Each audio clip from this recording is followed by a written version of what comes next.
appreciation. Mo dúpẹ́ oníwọ̀ rẹ̀ bàbá ọpẹ́ mi. Ọpẹ́ ni fún Ọlọ́run ọba àjọkẹ́ ayé, ọba àṣàkẹ́ ọ̀run. Ọba tí ó ṣẹ̀dá èmi àti rẹ, ọba tó ní kí a máa bẹ lónìí, tó ní kí a máa bẹ lánàá, ọba náà ọba òní, òun náà ni àkọ́pẹ́ fún. Ọba tó dá èmi, tó dá ìrẹ, Ọlọ́run alágbára, ọba tó ní àná, ọba tó ní òní. Àwọn tí ó rán mi wá, àwọn náà ni YNL tí a mọ̀ sí Yorùbá Nation Now. Òní, òun náà ni ọjọ́ pé èyí tí àdéhùn tí a ṣe pẹ̀lú gbogbo ọmọ Oòduà lápapọ̀ wípé a ó ṣe ìpàdé eléyìí tí ó so èmi àti ẹ̀yin pọ̀, eléyìí tí a mọ̀ sí Zoom meeting, eléyìí tí yóò wáyé ní dédé agogo 6 ti UK time àti dédé agogo 7 ti Yorùbá land, eléyìí tó kù bóyá bí ìṣẹ́jú péréte, eléyìí tí yóò wáyé báyìí. Arọ ẹnikẹ́ni, arọ gbogbo pátápátá pé ẹ jẹ́ kí a jọ join ètò yìí. Gbogbo ọmọ Oòduà pátápátá òun náà ni a pè síbi ètò yìí. A pè yín síbi ìpàdé yìí nítorí wípé ó ṣe pàtàkì, ó ṣe kókó fún orílẹ̀-èdè wa, fún gbogbo wa láti pé kí a jọ sọ àsọyé pọ̀, láti pé kí a jọ sọ ohun tí wọ́n ń pè ní ìjíròrò lérí bí yóò ṣe dà fún ilẹ̀ Yorùbá, lérí bí yóò ṣe dà fún gbogbo ọmọ Oòduà lápapọ̀. Èyí ni àjọ tí wọn ò rọ̀gbọ̀kú lérí ẹgbẹ́ kankan, tí wọn ò kì í ṣe group, bẹ́ẹ̀ tí wọn ò kì í ṣe ẹgbẹ́, tí wọn à sì rọ̀gbọ̀kú lérí ìjọba, èyí tí wọ́n dá dúró, tí wọ́n gbé kalẹ̀ fún pé gbogbo ọmọ Oòduà pátápátá òun náà ni wọ́n ní àǹfààní láti darapọ̀, láti kódà wọ́n tún darapọ̀, àwọn ẹgbẹ́ tó ń darapọ̀ mọ́ wọn pé gbogbo wa lónìí òun náà ni àjọgbọ́n lọ ṣe. This is our nation and this is our program. We want every one of you to join us today. The Zoom meeting that will coming up just a few minutes. We need you there as a Yoruba. Let us come together and discuss way forward to our new nation. This year should be the year of our breakthrough to our new nation.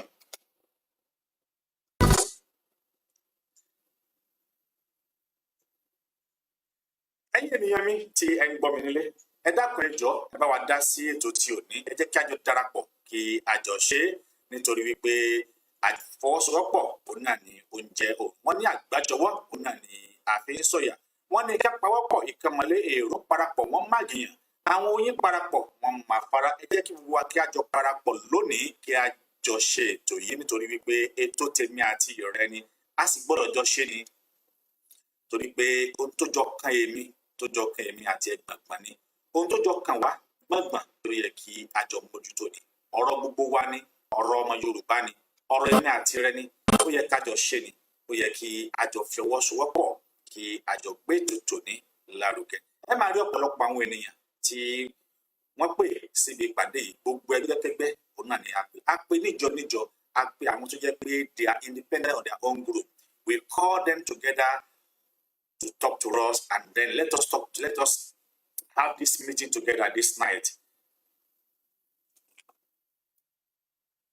Ẹ jẹ́ kí gbogbo wa, ẹ jẹ́ kí a jọ ṣe, nítorí pé ètò gbogbo wa ni, ètò tí èmi àti rẹ ni. Gbogbo wa pátápátá òun náà ni àjọ ní àǹfààní láti darapọ̀ mọ́ ètò eléyìí tí yóò wáyé ní ìṣẹ́jú péréte, níbi tí a wà yìí, níbi tí a ó ti máa jọ sọ àsọyé pọ̀, tí a ó ti jọ máa jọ sọ̀rọ̀ lérí tí a ń pè ní Oòduà, lérí ibi tí iṣẹ́ dé dúró, lérí ibi tí a ṣe dúró, lérí ibi tó yẹ kí a tún jọ mójútó, kí ni ohun tó yẹ ká ṣe, kí ni ọ̀nà tó yẹ kí a tọ̀, eléyìí tí a fi lè gba ẹ̀tọ́ wa kúrò ní ọwọ́ ìjọba amúnisìn, èyí tí ọmọ Yorùbá, ọmọ Oòduà àtàtà tí a fi lè dá dúró ní ọ̀tọ̀ọ̀tọ̀, tí a fi lè lọ lọ́tọ̀. Ó náà ní àjọ yìí tí a mọ̀ sí Yorùbá Nation Now. Yorùbá Nation Now wọn ò rọ̀gbọ̀kú lérí ẹgbẹ́ kankan, bẹ́ẹ̀ wọn ò kì í ṣe ẹgbẹ́ láyé ara wọn. Ẹgbẹ́ tí ó ń fi àǹfààní fún gbogbo ọmọ Yorùbá pátápátá, ẹgbẹ́ tó jẹ́ pé a dá sílẹ̀ fún, kì í ṣe fún àwọn tí wọ́n ní, ṣùgbọ́n fún ìwọ láti pé kí o lè bọ́ lóko ẹrú, fún èmi láti pé kí n lè bọ́ lóko ẹrú. Ẹgbẹ́ yìí yóò rọ̀gbọ̀kú lérí ẹnì kankan, bẹ́ẹ̀ ni wọn ò dúró lérí pé wọ́n fẹ́ dá dúró as group. Wọ́n fẹ́ kí àjọṣepọ̀ lélẹ̀ tí a mọ̀ unity kó wà káàkiri gbogbo ẹgbẹ́ tó kù tí wọ́n ti kójọ. Wọ́n fẹ́ kí gbogbo wa kájọ dúró ṣojú kan, kí a jọ wà ní inú ilé kan náà, kí a jọ wà nínú ìjọ kan náà, kí a jọ wà nínú agbègbè kan náà, láti pé kí a gbé ilẹ̀ Oòduà, láti pé kí a gbé ilẹ̀ Yorùbá débi tí ó ń lọ. Gbogbo wa pátápátá òun náà ni àjọgbọ́lọ̀ ṣe torí pé ojúṣe mi àti rẹ ni, ojúṣe rẹ àti èmi láti pé kí ni kí ilẹ̀ Oòduà kí a mú òkè. Gbogbo wa pátápátá la jọ ní ẹ̀tọ́ láti dá sí ètò èyí tí ó wáyé ní òní yìí dédé agogo 10 ti UAE time, tí ó sì máa wáyé dédé agogo 6 ti UK time, bẹ́ẹ̀ bákan náà dédé agogo 7 ti Yorùbá land time. A fẹ́ kí ènìyàn, a fẹ́ kí ẹ bá wa dá sí ètò yìí ni o, nítorí wípé ohun tó bá ti dé bá ojú ó ti dé bá imú. Ètò gbogbo wa ni Adéjọgbọ́lọ̀ ṣe ni kí Ọlọ́run Elédùmarè kó dákun kí ó fún wa ṣe ní òní, kí ó má ṣe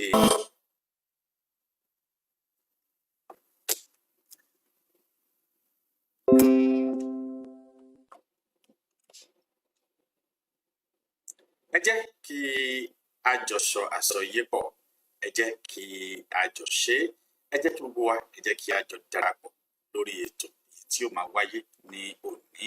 Bẹ́ẹ̀ òní ni òní dọ̀la, ètò gbogbo oníkálukú wa ni. Èèyàn ẹ bá wa dá sí ètò yìí, ẹ darapọ̀ mọ́ wa níbi tí a ó ti jọ máa fi ọ̀rọ̀ jóni torí ọ̀rọ̀, ẹ darapọ̀ mọ́ wa níbi tí a ó ti jọ máa jọ sọ àsọyépọ̀ lérí tí à ń pè ní Oòduà. Kí ni tí à ń pè ní Oòduà? Kí ni ètò yìí, kí ló ní ṣe pẹ̀lú orísun níbi tí a ti jáde? Kí ló ní ṣe pẹ̀lú tí a ń pè ní ìran ọmọ Oòduà? This program is for both of us. It's for every one of us to participate. We need our nation. Then how do we separate from Nigeria? Until when we sit together in the round table, we discuss and a way forward. That is the reason why Yoruba Nation now is stand for. Yoruba Nation now stand for the unity of all Yorubas. Whether you are Ijo, Ikpere, whoever you are, but you speak Yoruba language. Whether you are TV, whether you are from Kaduna, from Sokoto, so far you are a Yoruba man. So far you speak a Yoruba language. So far you come from the source of Yoruba. This program belongs to you. Whether you are living in Cameroon, you are whatever the place that you are living in, you have the right to join this program. Because this is your program. This is your own. This is what belongs to you. Yoruba ni nto ba je ti eni ni. Eléyìí ti rẹ ni. Dasi ni kí o dasi. A fẹ́ àsìkò yìí rọ̀ gbogbo yín pátápátá. Olórí àtìlẹ́mù.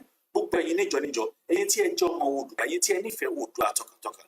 Ẹ̀yin tí ẹ fẹ́ kí Oòduà kí ó pọ̀ lọ́wọ́ pẹ̀lú. À ń pè yín pé kí ẹ bá wa dá sí ètò èyí tí yóò máa wáyé ní òní ní dédé agogo tó kù péréte kí ètò náà tó bẹ̀rẹ̀ sí ní wáyé. A fẹ́ kí ẹ bá wa dá sí. A pètò lórí tẹlẹ́mù pé kí ẹ bá wa dá sí.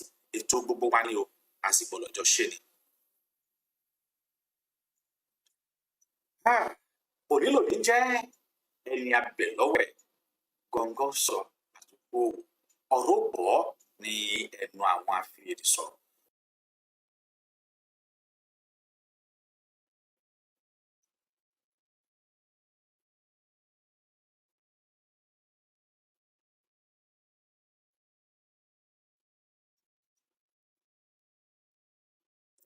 These figures should be rolling over.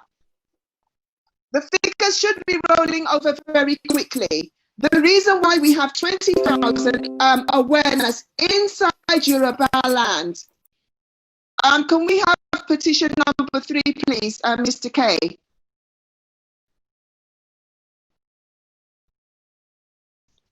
Hello, Mr. K. Can we have petition number 3? All right.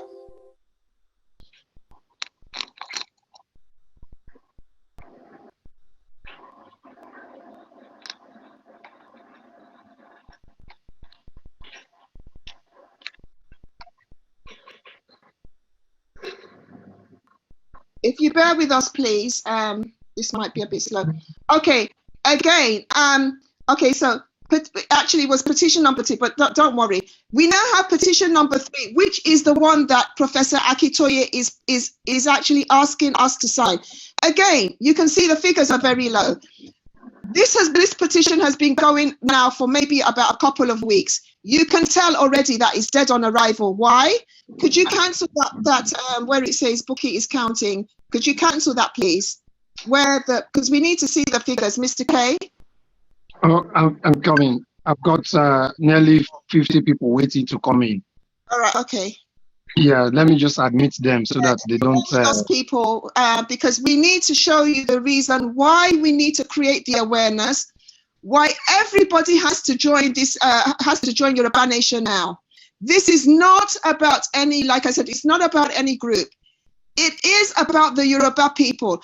Everybody has to join this. We need to get out because at the moment, Nigeria is not working for anybody. It should not have been created. It is an amalgamation. It was formed by the British imperialists. And there's no reason why Yoruba people should stay inside that contraption. We need to get out. So if you go,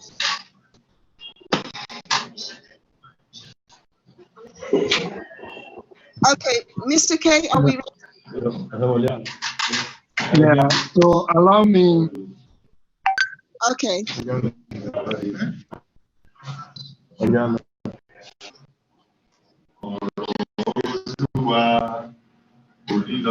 if you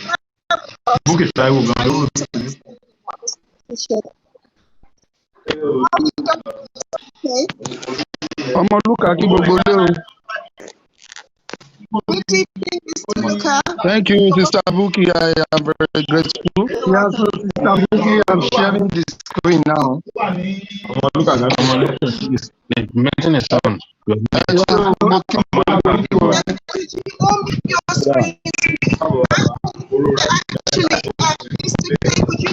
at you.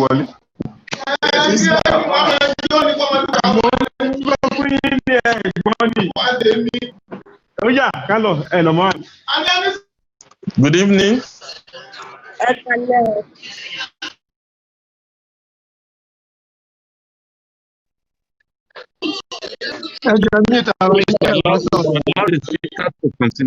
Sister Buki, do you want me to share my screen? Yeah, because I did.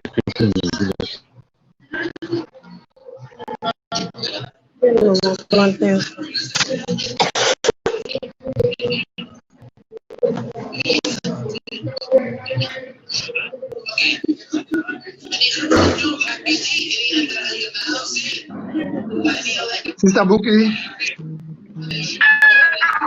can you start this meeting again? We have missed the first part. We are waiting too long to be lighting. we are sorry. We're just at the starting. Sister Buki is. Yeah, but she's on the third petition. What about the first and the second? She's not talked about the second. She's only just highlighting the third one now.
Hello, Sister Buki.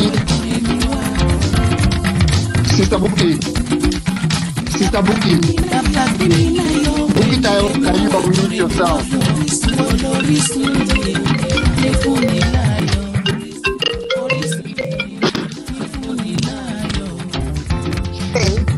Okay, all right.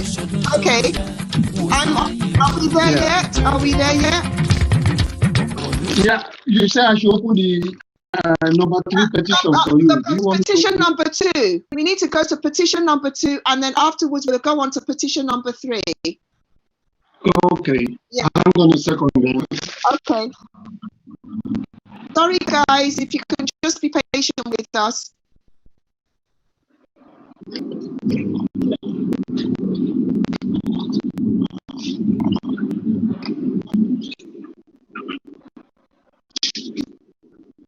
Are we there yet? Yeah, we're there now. Do you want to see it? Yes, please. So I'm going to share my screen now. All right. So that, Yes, please. So everybody can see it.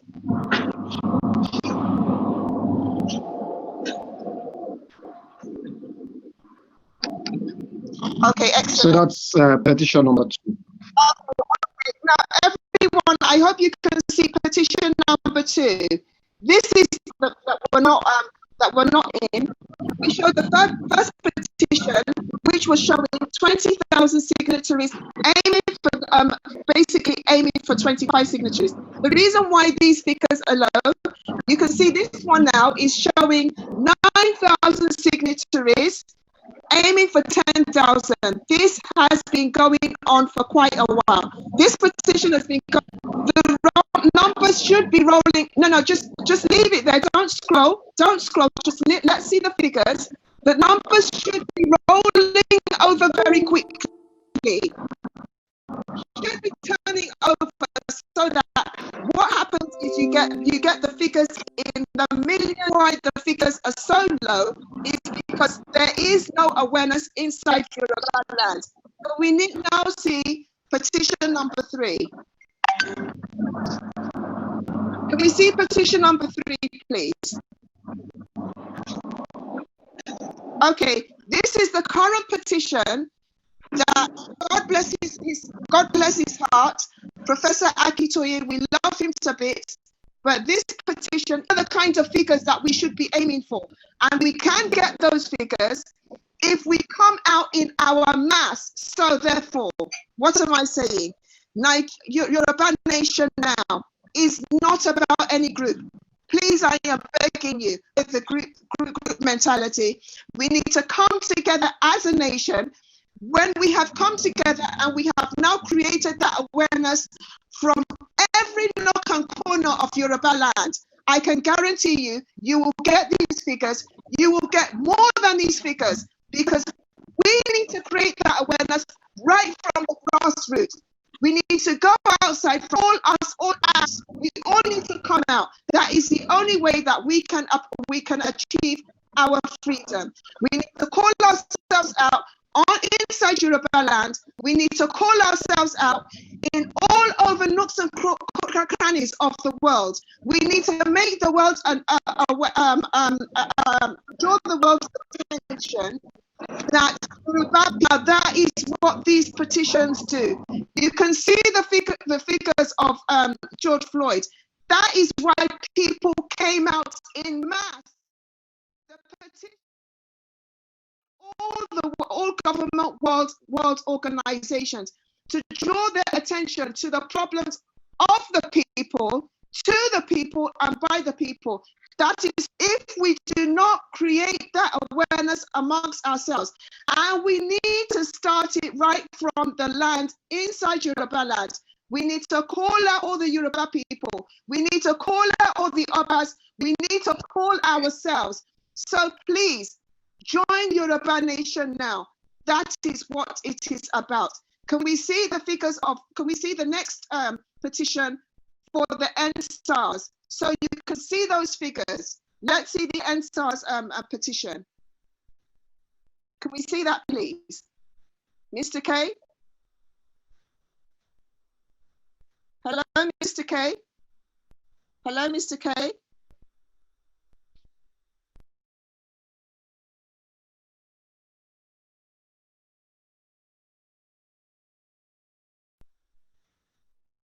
Hello, Mr. K, we need to see the NSARS petition.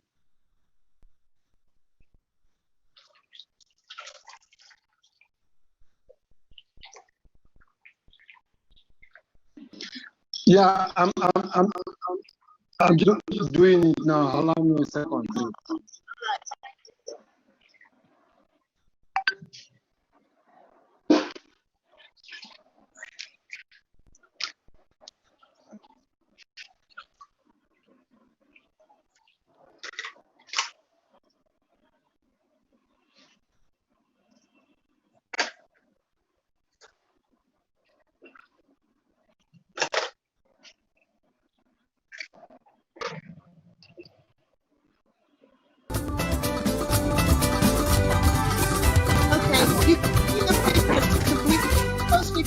Can we see those figures? You can see the NSAS, and even the British government came out for the NSAS. You can see the figures. We need even more than this. We need the whole of the 60 million of Yoruba people to come out and tell the world, now we have to go. Now we are ready to go. We no longer want to be part of Nigeria. But what do we need to do? Before we can get these figures, we need to create that awareness right down to the grassroots. And that again is what I'm saying. Yoruba Nation now. It is for the Yoruba Nation. It is for Yoruba Nation now to demand that they want to come out of that nasty piece of contraption called Nigeria. This awareness. So, Mr. Aliu, I hand over to you, sir.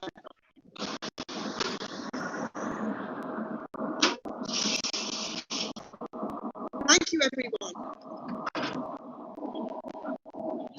Okay. Mr. Aliu? Hello. Mr. Ali, before you come on, I can see some people raising their hands in the order, but I'm going to allow Mr. Ali to speak now before we come on. Thank you. Mo kí gbogbo ilé pátá mo kóbìnrin mo sì kí ẹ̀yin àgbàlagbà mo kí ẹ̀yin àǹtí wa náà ọlọ́sọ̀rọ̀ nísìn Sister Bukky bàbá wo lẹ́yìn pé ní àwọn petition pọ̀ tí àwọn èèyàn ń kọ tó kàn fly káàkiri but majority àwọn tó ń kọ petition yìí ń wé ṣe lawyers wọn ò nímọ̀ nípa ẹ̀. And petition is anybody can call lásán ó gbọ́dọ̀ ní reason tàbí ó ní àwọn procedure tẹ́ gbọ́dọ̀ follow táwọn fẹ́ kọ petition. Lápèjúwe irú petition tí Sister Bukky sọta kọ́kọ́ tó sọ pé ní protecting the people of southern Nigeria and Middle Belt from Fulani genocide. Protecting the people of southern Nigeria and Middle Belt from Fulani genocide. Is that what we want? I'm sorry, Yoruba self-determination. I felt that duo, but about title petition oh yatos in time. And again, Tabaloka petition consultancy, every from paragraph 1 down to the last paragraph. OCB 20 this is what we want. What can say Fulani one memo and so on and so forth. Petition you go straight to the point. And apart from that, any petition only time limit within 6 months. Petition OT expire to 6 months. Petition OT 6 months. And we are saying sign relo. Need a lady who petition to one call and when you follow procedure, will follow guidelines. Like we do anything. And to have a petition to just standard petition. The first thing Thomas Penny title petition over a specific concern to unfair. Then your first paragraph. Over in line for title petition, then second paragraph, a while complain about one type so and in competition. Only the Kema Bunya, I became a Fulani Hesme, I became mention Penny Buhari or no. And don't expect in case of any Hesme. I became a illicit government, illicit constitution, rara, no, go straight to the point. The title petition at the first paragraph over in the same line. That is to say, about complaint paying by land to the first paragraph. To the first paragraph, second paragraph, book on complaint about problem to any Sosibe. Then Taba Lossi, second to the last paragraph. Emma to reiterate in time paying by land fair. Last paragraph, Emma making demand okay. 2 passing by from Nigerian government. Maybe Commonwealth, a bit sanction anything, possible competition here, but most of the petition here, as they blame more because they are not lawyers, who is a constitutional lawyers. Need the law, okay, can the best entirely say only Arapuni can did they put okay. Untafek as any penny, at the come buying assemble our constitutional lawyers. If Emma Darukomi, because Tabani Kadaruko. Be prepared and one can once you assemble our lawyers in UK, Europe, at the US, even including some lawyers in Nigeria. And when one Jokolo petition, and to cause any penny one walking guidelines so you can follow. Kilo for a town petition you feel law. But one discover penny koti see awareness. See awareness, then that's number one. Number two, making specific demand. Like what you in freedom of humanity. Petition can hear Tabalo open petition is empty, then our constitutional lawyer, T one code I want to prepare petition. Petition ready missing. Bento Punipeniwani, create awareness. Because about creating awareness down to the grassroots, Nile Yuba, and when you need one law, like we do anything, we talk about protecting the people of southern Nigeria and Middle Belt. Now, petition over Middle Belt, that is Nasarawa State, Niger State, Plateau State, Abuja, Kogi, Kwara. In Jatabari and Toan Benue, Tabasofon Penny, petition can be on sign, German Pai, Oma. In Jatabari and Toani, Plateau State, Abito and Benue State, Abito and Toja Oma, Abuja Tasoponi, petition can go on to a consign, they don't know. The same thing at Tabalosi South. Lord Ambia one, 5 bomb. Telosi Edo State, Telosi Delta State, I think new within southern part of Nigeria, near South. I want to know, Nipa petition. Also took over Southeast. In Imo, somebody from Imo, if you ask him about this petition, likewise, and Towalati Anambra, Abitowalati Enugu, asking so petition you cover southern Nigeria and Middle Belt. Then all Dabi Penny, you prepare a petition. Our answer in petition from our southern Nigeria, that is answering from southeast, south, and southwest. I don't answer in petition from our Middle Belt, and they don't know about it. Somebody from Kogi about some petition can look money. The best thing tell us can create awareness. Petition you banning. It has nothing to do with any personality. Konika cancer any Baba organization can be OPM, be OPC or OPP. Petition you banning. I want to expect penny any toba jomo you batata. Obudo support the petition to Vejadi because case a petition organization. Petition Yoruba Lapi, Onobi Soponi Yoruba Nation now. It's for the Yorubas. And to any fair Yoruba, or you post support the petition. Lafi Woponi are good to attach the petition any organization or any personality. Nidye Lawa Okoke, Kini the best way to listen and penny calculate awareness go ile Yoruba. So borrow petitions again here. But as a book of Muripolo.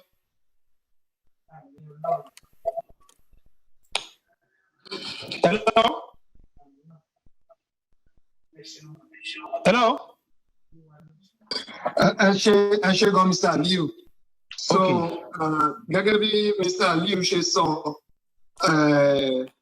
Atibo, Mr. Liu, and the reason why we have to put together the petition, which our government is not just Egbeko, Kinsheti Egbeko.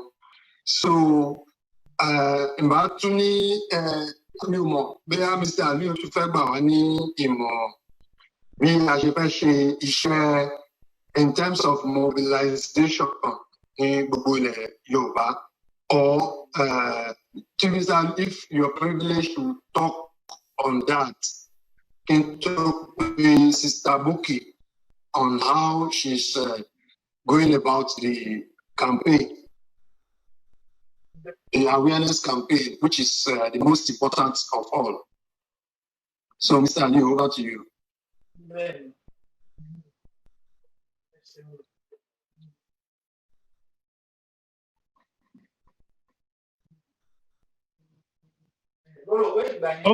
Okay. Entirely set to prepare Kale because at the set Kale listen. And not penny about make sure I mobilize all other organizations. That's the first thing to do. I would make sure people other organizations want join project to and what you at so penny case project Egbekan tap up attack my benny. I'm any problem. So I expect penny no support on no part of Japan and try to create awareness even within various organizations. But one is that you want support you. That's number one. Then number two, on our petition if you want to see grassroots. iṣẹ́ ti lọ àti parí iṣẹ́ lórí yẹn. For example nísìn irú ní kí n fi Lagos State ṣe example a mọ̀ pé ní we have 10 states a fẹ́ cover 10 states a mọ̀ pé ní 6 states from the southwest then a sì fi Kwara State kún ó jẹ́ 7 a fi Kogi State ó jẹ́ 8 a fi Delta kún ó jẹ́ 9 ìdí tá a fi dákọ̀ àwọn state tá a dárúkọ yìí ipò ẹ̀ka fi kún wọn ni pé ní tabawo Kwara State ẹ̀ ni pé ní Kwara State has 16 local government. Out of 16 local government, tó wà ní Kwara State, 12 local government yẹn ilẹ̀ Yorùbá ni. Méjì ni tàwọn Nupé ń bẹ̀, méjì ni tàwọn Bàrùbá. So nígbà tá a sọ pé nínú 16 local government, tí ẹ̀ ti ní 12, majority carry the vote. Definitely, a gbọ́dọ̀ extend the petition yìí, a gbọ́dọ̀ extend the Kwara State. Likewise ní Kogi State, aláwọn ọmọ ìyá ń bẹ̀ ní Òkun. I need 6 local government ní Okun, so I extended it. The same thing now, I don't extended the Delta State. I don't extended Edo ní number 10 tí mo gbàgbé láti sọ. So the Delta State, I'm a cover and beg. That is ní Ìṣẹ́kìrì àti party Edo State now. So ní délé yìí, báwo la ṣe fẹ́ ṣe ta fi fẹ́ make sure pé kí ní reach grassroots? Onípe ní àti ní structure kalẹ̀. Àti cover every nook and cranny of the Yoruba land. Àti ní structure yẹn lẹ̀ ta ti ṣiṣẹ́, àwọn èèyàn ti ṣiṣẹ́ takuntakun tún wọn sùn láàárọ̀ lọ́sàn-án lálẹ́ lóru ni wọ́n ṣiṣẹ́ lórí ọ̀rọ̀ structure yìí. Àti complete ó ti parí. Kò síbì kan tá a ti cover nílẹ̀ Yorùbá bí mo ti ń bá yín sọ̀rọ̀. So lápèjúwe system ta fẹ́ lò torí àsìkò ni pé ní Lagos State has 20 local governments. Nígbà tá a ní Lagos State ní 20 local government, automatically a ti mọ̀ pé ní 10 states tá a ti fẹ́ conduct kìíní agbọ́dọ̀ make sure pé ní coordinator wà ní gbogbo àwọn local government kọ̀ọ̀kan. And again ní diaspora a máa ní coordinators mẹ́wàá náà. So káwá bẹ̀rẹ̀ ká fi Lagos State ṣe pé a fẹ́ fi ṣe lápèjúwe kẹ́kẹ́ understand bá ti fẹ́ cover bẹ̀. Lagos State ní 20 local government. Nínú 20 local government tó wà ní Lagos State, which means pé automatically agbọ́dọ̀ ní coordinators 20 ní Lẹ́kọ̀ọ́ nìyẹn. So àwọn pé ní ká sọ pé Agege is a local government in Lagos State. How many wards ló wà l'Agege? Agege has 11 wards. Lápèjúwe Agbọ́tikúyọ̀ ward ní l'Agege, Darocha ward ní l'Agege, Onípẹ̀tẹ́sì ward ní l'Agege, Ìsàlẹ̀ Odò ward ní l'Agege, Ìdí Mọ́ngòrò is a ward in Agege local government. Kẹ̀kẹ́, Òkè-Kòtò, Oníwáyà, Orílẹ̀ Agege, Oyèwọlé, Tàbọ̀ntàbọ̀n, 11 wards mo ti dárúkọ yìí lápèjúwe. We have 11 wards in Agege local government. As example. Now, automatically, since we have 11 wards in Agege local government, it means we must have a representative, a coordinator, to make sure when our 11 wards see our handle àwọn tá a bá fẹ́ fi create awareness fún Sister Bukky máa sọ lórí àwọn tá a fi la fẹ́ ṣe ń pè yẹn. So ní kúkúrú ni pé ní 11 wards yẹn èèyàn mọ́kànlá ti wà ńlẹ̀ tó máa handle each ward lọ́kọ̀ọ̀kan. Then àwa wò pé ní àti ní out of the 20 local government àti mọ̀ pé ní each ward kọ̀ọ̀kan representative board wà ń bẹ̀, ní Agege representative board wà ń bẹ̀, ní Apapa representative wà ń bẹ̀, ní Amúwọ́ọ̀dù ọ̀fìn wọ́n máa wà ń bẹ̀. Gbogbo local government yìí náà ló ní wọ́ọ̀dù kọ̀ọ̀kan. So gẹ́gẹ́ bí àlàyé tí mo ń sọ fún yín nípa Agege ni pé ní 11 wards yẹn láti ní èèyàn mọ́kànlá tó máa jẹ́ coordinator níbẹ̀ yẹn. Níta máa ṣe ni pé ní each ward yẹn láti ní representative níbẹ̀ àbí láti ní coordinator bẹ́ẹ̀. Òun gan fúnra rẹ̀ ó tún máa wá ní àwọn tó wà lọ́ndà ẹ̀. Àwọn làwọn ń pè ní meeting point. Níta kíní ẹ̀ ti wà lẹ̀ meeting point la consider wọn. Àwọn meeting point yẹn àwọn street ló wà lọ́ndà wọn. Ó lè yí bí ìgbẹ́ tó pé ní ó cover 7th Street. Ìmí ìgbẹ́ tó pé ní 4th Street. Òun ló fà tó fi jẹ́ pé ní à ń gather àwọn volunteers. I need more volunteers. Àwọn volunteers yẹn táwọn máa ṣe ni pé ní each volunteers a bá ti gba àwọn details wọn, orúkọ wọn, state tó ti wá, local government tó ti wá, ward tó ti wá, tá a bá ti get yẹn tọ̀. The next thing tá a bá ṣe ni pé ní a máa bí wọ́n lè pé ní níbo ni nearest street. Nídìí àti mọ street náà ti wá, but they should just tell us their nearest street. Ntí yẹn máa help wa ni pé ní tá a bá ti mọ nearest street wọn. You will work or she will work within that area.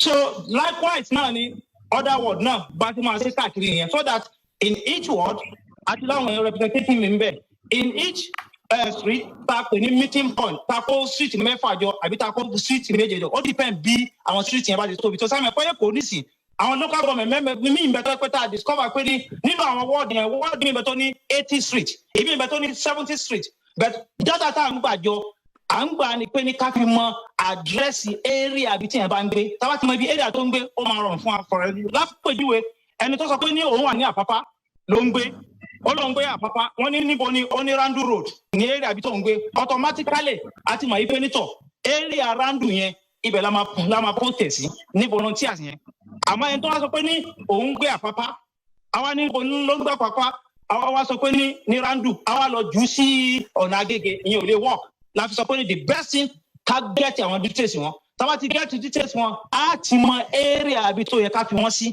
òun làwọn fi àsìkò yìí rọ àwọn èèyàn wa pé ní kí wọ́n ní I need the support because interface yìí kò ní nǹkan kan ṣe pẹ̀lú ẹgbẹ́ kankan kò sì ní nǹkan kan ṣe pẹ̀lú any personality òun làwọn fi ń parọ́ pé ní it is about Yorùbá ẹni tó bá mọ̀ pé ní òun fẹ́ kí Yorùbá kó olóko ẹrú àsìkò nítorí kí kálukú jáde ká support nínú strategy tá a ti ń lò à ń sọ̀rọ̀ nípa pé ní we need volunteers àti sponsors àwọn volunteers ti wá ilẹ̀ Yorùbá náà wọ̀nyẹn máa wà ní àwọn volunteers so nísìnyí àwọn tá a ti need at least we need less than 7,000 people tó máa ṣiṣẹ́ yìí and ọ̀nà tó sì máa fi ṣe a máa ṣe training fún wọn kò ní di pé ní wọ́n wọ aṣọ Odùduwà àbí wọ́n wọ aṣọ anything rárá n tó máa distribute ju ẹ̀gbọ́n ṣe máa ṣe Sister Bukky máa sọ̀rọ̀ lórí yẹn so likewise àwọn tá a wá pè ní sponsors àwọn sponsors yẹn we are not going to collect money from anybody method la fẹ́ lò method tá a máa lò ní pé ní nínú gbogbo àwọn tó ti ń fìlì tó ń fún wa láwọn details wọn tó wà ní abroad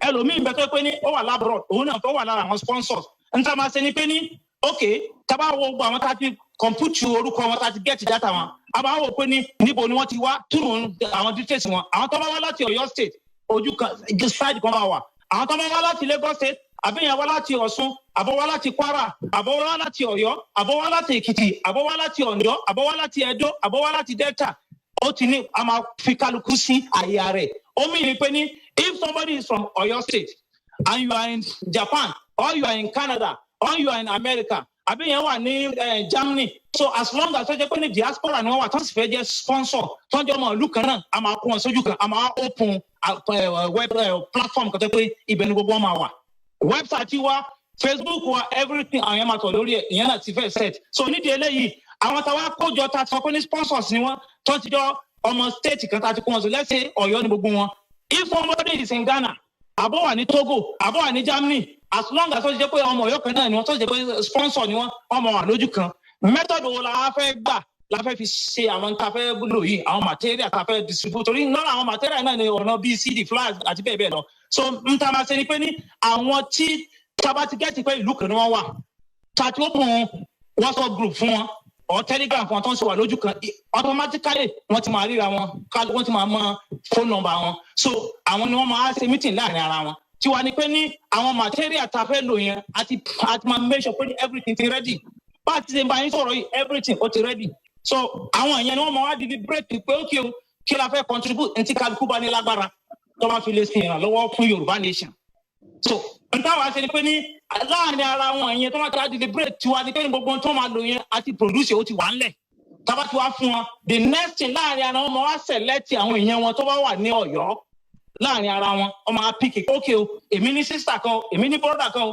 láàrin àwọn ara wọn yẹn tó bá ti wá gádà tó a máa ní àwọn tó kọ́ máa print kíni nílẹ̀ Yorùbá so ibẹ̀ ni lọ́ máa dájú wọn sí pé ókè o ẹ lọ print kíni kò ní ìdí pé kọ́ wá mi wá káàkiri àbí kọ́ wá Sister Bukky àbí kọ́ wá anybody rárá àbí kọ́ máa wá àwọn organization káàkiri rárá láàrin àwọn tó wà ní within that state yẹn tó yẹ pé ní diaspora ni wọ́n wà and another thing ó possible kárí àwọn èèyàn tó pé ní Nàìjíríà náà ni wọ́n fẹ́ jẹ́ sponsor àti rí àwọn èèyàn náà ìyẹn náà nígbà tá a ti mọ̀ pé níbi state kan ní wọ́n máa include wọn mọ́ àwọn tó fẹ́ jẹ́ sponsor ni so nídìí eléyìí ọ̀nà tá a fẹ́ gbà ní láti lè make sure pé ní awareness yìí ó gbọ́dọ̀ dé grassroots because tí o bá dé grassroots à ń tara wa ni òun ló bá tó fi jẹ́ gbogbo àwọn petition tó ń kọ káàkiri yẹn 20,000 tààrà àwọn petition tó ti wọ nǹkan bí 1 million ẹ̀hún táwọn mi wọ 300,000 táwa fi táwa kọ petition àwa tọ́ di táwọn yẹn wá ń kọ káàkiri bíi kíní nídìí eléyìí à ń fi àsìkò yìí rọ gbogbo àwọn èèyàn pé ní they have to come out and support Yorùbá nation ẹni tó wọ́n mi pé òun jà fún self determination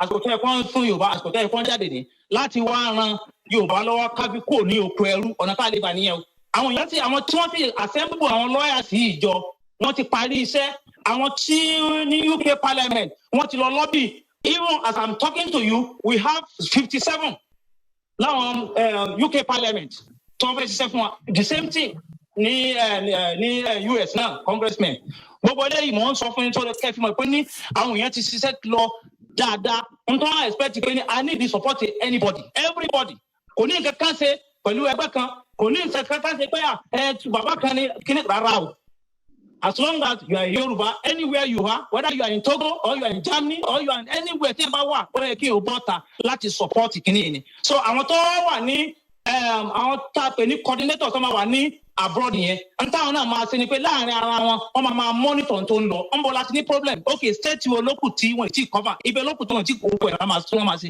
kéèyàn ṣe pé bí àwọn tá a fẹ́ lò tó máa ṣiṣẹ́ yìí nídìí àwọn volunteer oníjàgídíjàgan rárá àwọn lọ́ọ̀yà tá a pè wọ́n stand by because láti organize ẹ̀ kalẹ̀ pé ní kíní yìí tá a fẹ́ ṣe kìí ṣe nǹkan aláriwo a fẹ́ ṣe ní ṣe pé ní within a very short days wọ́n máa parí ẹ̀ kò ní ìdáríwo kò ní ìdí pé wọ́n wọ́ sọ Odùduwà kò ní ìdí pé yẹn mú àáké lọ́wọ́ àbó mú àdá lọ́wọ́ tí wọ́n ní pé kó convince àwọn èèyàn nídìí eléyìí mò ń fi àsìkò rọ owó yẹn tẹ́ bá wà ń bì ẹ bá wa sọ fáwọn èèyàn káàkiri pé kí wọ́n gbìyànjú láti support wa lórí ọ̀rọ̀ project yìí kò ní nǹkan kan ṣe pẹ̀lú any organization kò ní nǹkan kan ṣe pẹ̀lú bóyá pé ní ẹnìkan afẹ́lọ́bẹ́ nìkan orúkọ ẹnìkan ní ó jẹ́ kí ní òṣèṣe rárá o tí wọ́n ní pé ní tí ẹ bá ti jẹ́ Yorùbá ọmọlúwàbí Yorùbá àsìkò ní láti support àwọn èèyàn wa kò nínú ìyà tó ráwọn èèyàn ń suffer nílẹ̀ Yorùbá àwọn èèyàn ń jìyà o mo dúpẹ́ lọ́wọ́ yín o ọ̀dọ́ dó báyìí.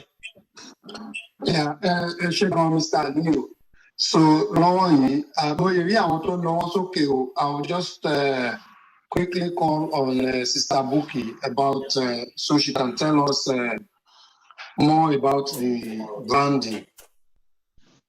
So before I call on our legal team, so I'll just call Sister Buki to tell us on the materials. Okay, I hope you can all see my screen. Can you see my screen? Can you all see my screen? Can you see my screen? Mr. K, can you see my screen? Yeah, I can see your screen, Sister Buki. Okay. Basically, so what we have, just so that we show that we Yorubas, we are very sophisticated and we do things in order and with style. So we have already created a brand, and this brand should run across the whole of Yoruba land. Yoruba Nation Now, petition and referendum. So this is going to be our brand for now. This is what we're suggesting that we use. Now, we already have the materials that we're going to disseminate. This is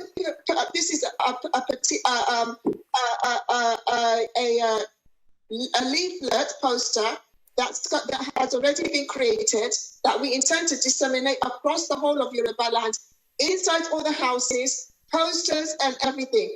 Think about it like voting for APC or PDP, but we're not going to do that. We are voting to vote ourselves out of that 1914 amalgamation. So this is the petition poster that's already been prepared. And then we were clever enough to also design it so that for those who are unable to understand it in English, we have the translation also in Yoruba. We have also gone as far as putting up, I'll show you something now. If I stop that sharing, and if I go back and share the screen, we will also have, for those who wish to purchase, we have T-shirts, we have bags, we have all these ones here, you know, to show that we know exactly what we are doing. If I just go in.